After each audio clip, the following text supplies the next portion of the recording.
I need some answers, God, I turn to you. You are my help when I need wisdom.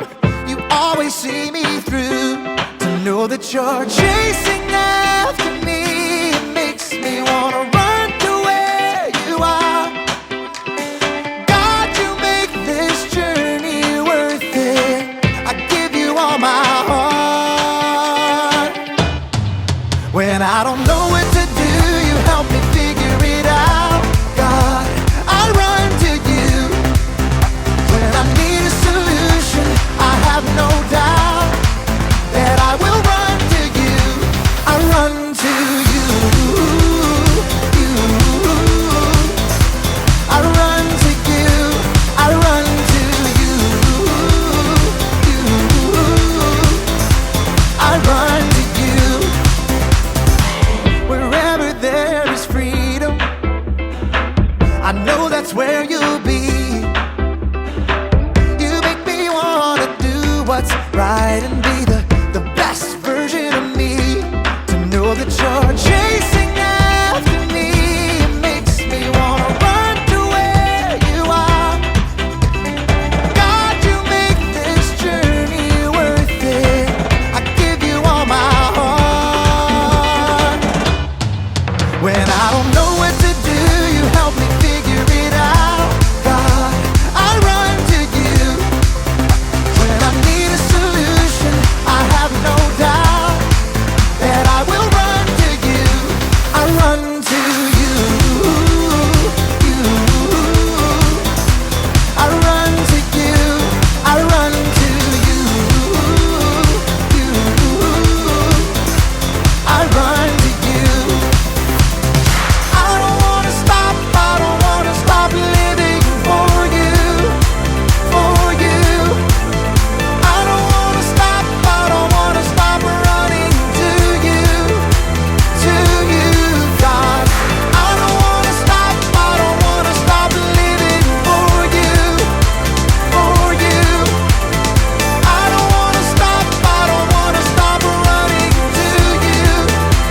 To you, God. You're all I need, my source for everything. When I don't know what to do, you help me figure it out. I run to you.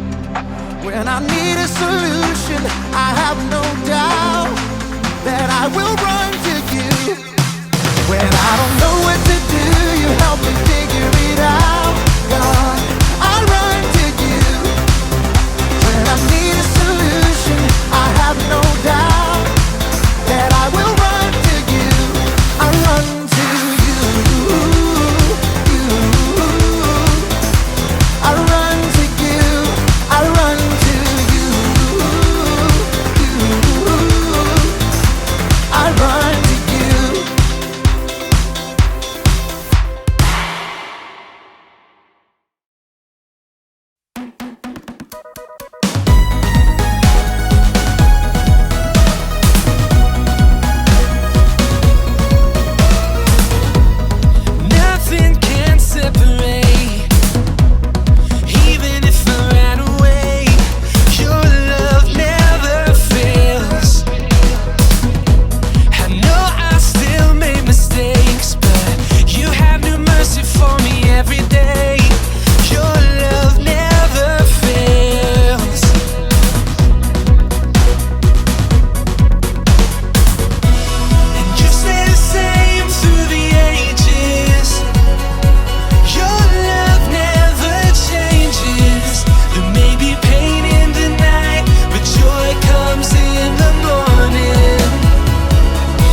adventurers, it's me, Hailey, or as I'm known in treasure hunting circles, Arizona Hailey.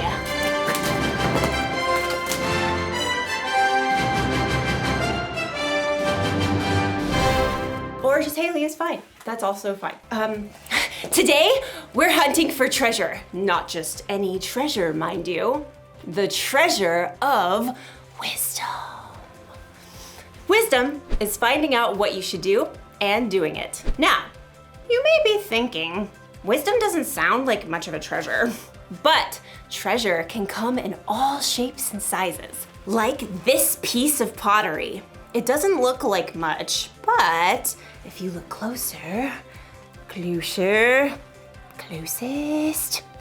there.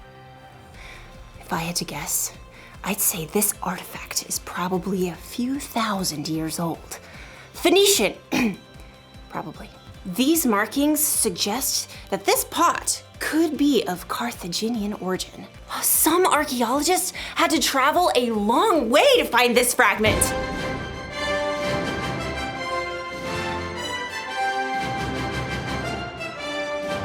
Who can say how much this piece is worth? I'm thinking 14, 15, $7.49. It looks like our archaeologist friend didn't have to travel so far after all.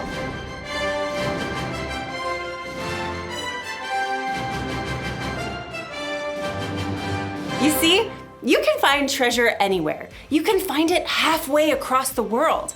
Or you can find it at Frank's Pottery Emporium. Wisdom can be like that. For some wisdom, you may have to dig really deep or travel really far. But other times, like in today's story, wisdom is closer than you think. Ooh, I wonder what era this is from, Oh, this is just my coffee. Now that's what I call treasure. I'll see you soon when I am much more caffeinated. Bye. The Bible. It's 66 books of history, stories, letters, and poetry that fit together to form God's one big story. The epic adventure of how He created us and loves us so much that He made a way to rescue us. As we travel through the Bible, from Genesis to Revelation, we discover people who met God and found their lives changed forever. Now, for an amazing story, inspired by the book of Luke, chapter 2, verses 41 through 52. When God sent His very own Son, Jesus, to earth, angels shouted the good news. Fear not, I bring you good news of great joy. Shepherds and wise men journeyed to visit Jesus, and later, Mary and Joseph hurried to Egypt with their young son to keep him safe from King Herod. But Jesus wasn't always a baby or a young child. We don't know much about his early years, but he had to learn to walk and talk just like every other child. Mama. He probably learned from Joseph how to hammer nails and smooth pieces of wood for tables and wheels. We do know one very important story from the time Jesus was a boy. One of Jesus' followers, Luke, wrote it down many years later. He begins, every year Jesus' parents went to Jerusalem for the Passover feast. And when Jesus was 12 years old, they went up to the feast as usual. Lentils, water skins, extra sandal straps. Jesus, run and tell your father we're packed and ready to leave. Yes, Mother. The trip from their home in Nazareth to Jerusalem took several days. Friends and family traveled together. Jesus likely spent the day with his cousins and friends, finding his parents at dinner time. I brought sticks for the fire. I'll start this stew. We should reach Jerusalem by noon tomorrow. We don't know what Jesus thought or felt when he saw the city of Jerusalem perched on the rocky hillside ahead. Years later, he would enter the city to the shouts of cheering crowds. But for now, Jesus was just a boy celebrating Passover with his family. You remember where your cousins live, right? We're staying with them again. I can find it. All week, families celebrated with relatives. Together, they enjoyed the Passover feast. You, O Lord our God, have given us festival days for joy, in remembrance of the departure from Egypt. Blessed are you, O Lord our God. When the feast was over, Mary and Joseph packed and began their trip home along the crowded roads. At the end of the day, they stopped to set up camp. Jesus, can you start the cooking fire? Jesus? I thought I saw him with... No, that was before we left the city. Mary and Joseph searched through the nearby families, settling down for the evening. Have you seen Jesus? Not since he gave me the last potato pancake yesterday evening. No one's seen him. Since Jerusalem. We left him in the city. Frantic, Mary and Joseph hurried back to Jerusalem to search for their missing son. They immediately checked the home where they had been staying. Very sorry, but I haven't seen him. Mary and Joseph crisscrossed the entire city. He loved the honey cakes from that bakery. Excuse me, have you seen a 12-year-old boy about this tall? Dark brown robe. Hair kinda sticks out over his ears. Yes, like that. Sorry, haven't seen him. They may have checked the swimming hole or the stables, but Jesus was nowhere to be found. So Mary and Joseph paced the streets at wit's end. He's just never gone off like this. I don't think he's here. We've searched the whole city. Everywhere except... As Mary and Joseph turned the corner, high white walls rose ahead of them. The temple! We'll check the courtyard. Just in case.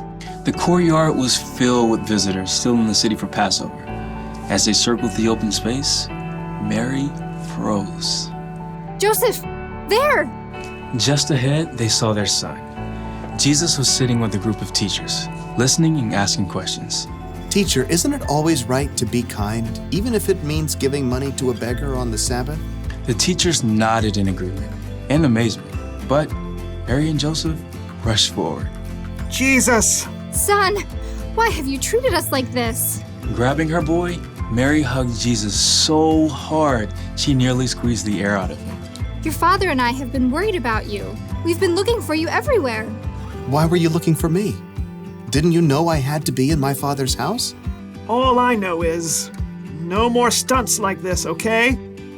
Jesus returned to Nazareth with his parents, obeying everything they asked of him. As he grew wiser and stronger. He also became more and more pleasing to God and to others.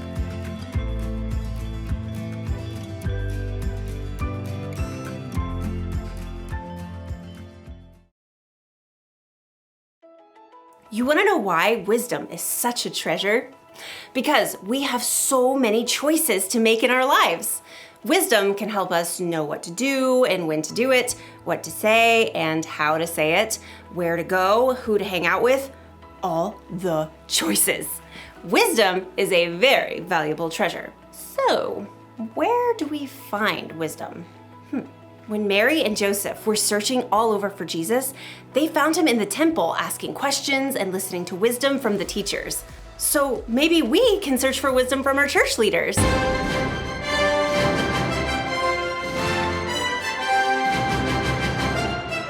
We can tell them how we're feeling and ask them questions when we're not sure of something. Or maybe we can search for wisdom from someone in our family.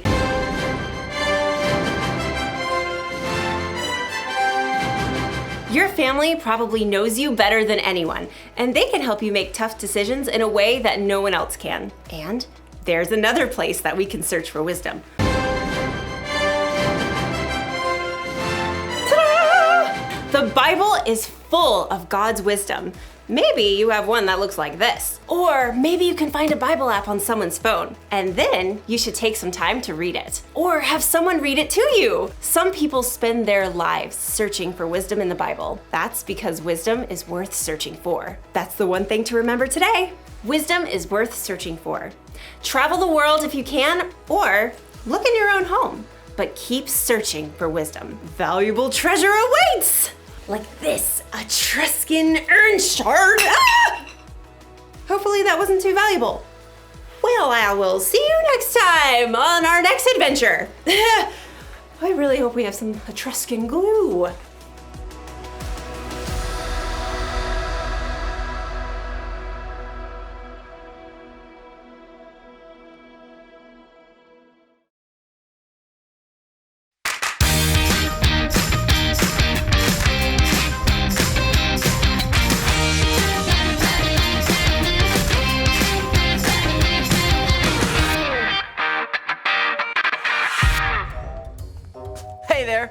I'm Lawson.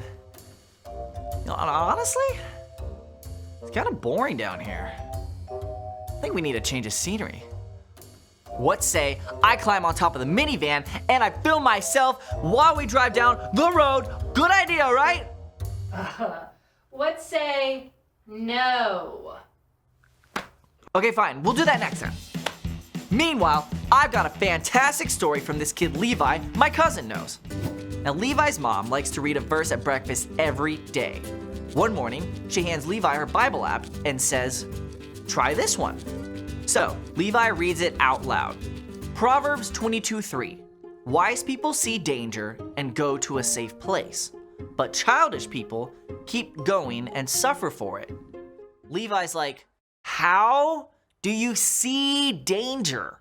Unless it's a meteorite blazing in from outer space. Levi wonders if he needs special glasses. Or laser ray vision goggles. But Mom tells Levi that if he just pays close attention, you'll see the signs. So, Levi decides he's going to look for signs of danger all day. In PE, the teacher says they have to run 8 laps. And Levi panics because that's a whole mile. He thinks about telling his teacher that he feels sick to his stomach and can't run. But then, it's like a warning signal goes off in his head. He thinks it through and realizes that if he says he's sick, his teacher will call his mom. And Mom will make him miss art class and come home early. And take icky medicine. Blech. So, Levi reads the signs and decides to run a mile after all. After school, Levi works on one of his most awesome Lego builds ever. But then his brother runs in and totally messes everything up. Levi is steaming mad. He wants to grab his brother and pinch his arm, but he stops and thinks it through. If he does that, he'll cry and look up at him with big sad eyes, like Baby Yoda. And who could ever hurt Baby Yoda? So Levi cools down and asks him to help me pick up, please. Then, after dinner, Levi really wants a soda, but he's not supposed to have caffeine at night. Levi stops and thinks it through. If he drinks a soda now, he'll be wide awake at 10 p.m.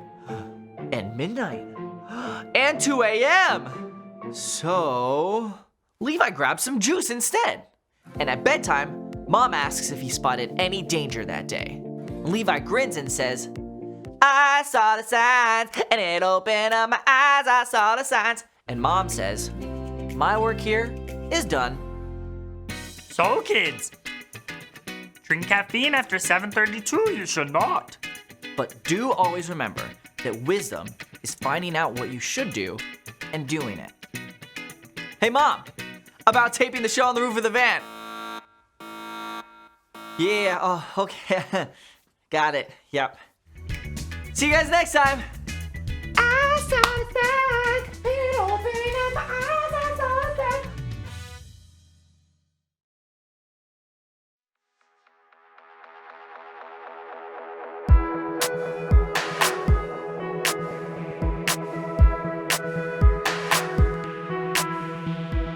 Every move I make, I'm making you. Every breath I take, I'm breathing you. Every step I take, I'm taking you. Every breath I take.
where he's in control. He's in my steps, yeah, he makes me move. He gives me life, this way is what I choose. So if you feel it, and I know